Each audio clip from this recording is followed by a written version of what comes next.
I'm like, it's not school. That's It right. is institutional care at a time when children shouldn't be in institutional care.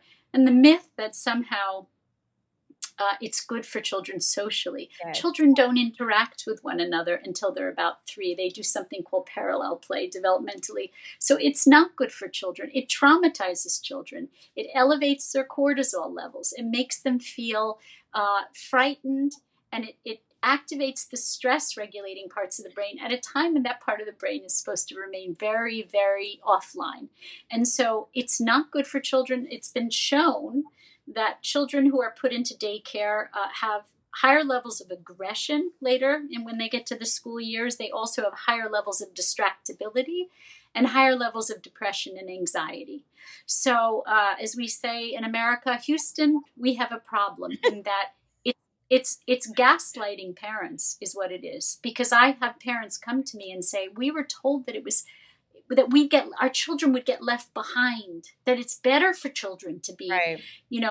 And Romania did this too. Romania promoted the myth, Ceausescu promoted the myth that the state could raise your children better than you could.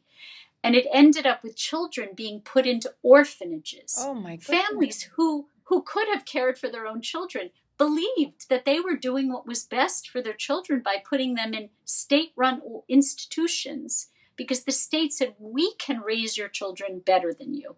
Now, this isn't telling parents to put them into orphanages, but when you tell parents to put children into daycare up to 10 hours a day, you are basically telling them to put their children in orphanages. That's right.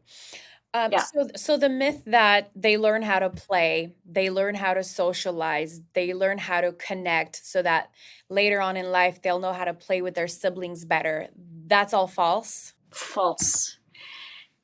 The way that they learn their social emotional skills is through you as a mother or a father, whoever is the one who is their primary attachment figure, usually the mother. Oh my. It is through that intimate, trusting, safe, loving, reassuring relationship, that consistent relationship, that a child develops a deep sense of security and the ability to read social cues of other children. There was just a study that came out, that there's been many studies. There was another one that came out the other day that said, by 3 years of age, children have developed all the mirror neurons so they can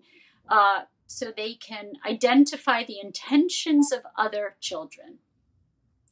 Now, if you put them in daycare, they never develop those reading of social cues. The reading of social cues comes from your intimacy with them, your empathy for them, your skin to skin contact, your soothing them when they're in distress.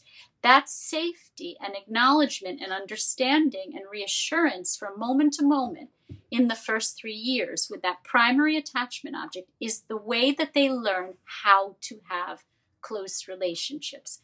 When you put them in daycare, it creates attachment disorders, which then interfere with and become obstacles to having relationships. What are some of the developments that they learn when they're with their mother, when the mother is nurturing with them? So during those 3 years, so the viewers can understand. So mothers do a few very important things. One is that they buffer children from stress. They protect them from stress with things like skin to skin contact, eye contact, the tone of their voice, the soothing of that mother from moment to moment when the baby is in distress.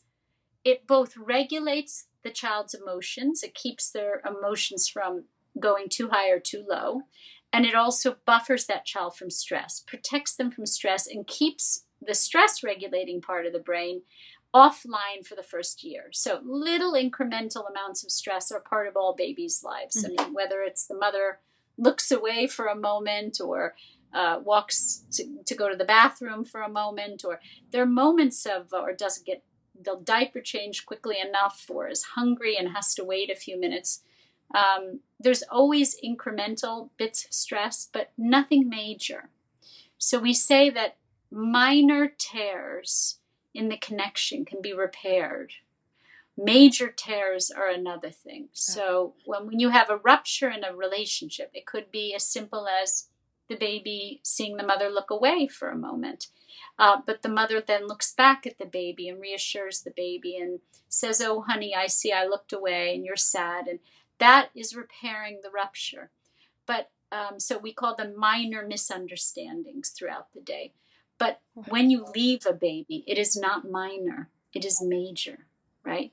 And so buffering from stress, emotional regulation, teaching babies how to read social cues, teaching them how to trust in relationships overall. That's beautiful.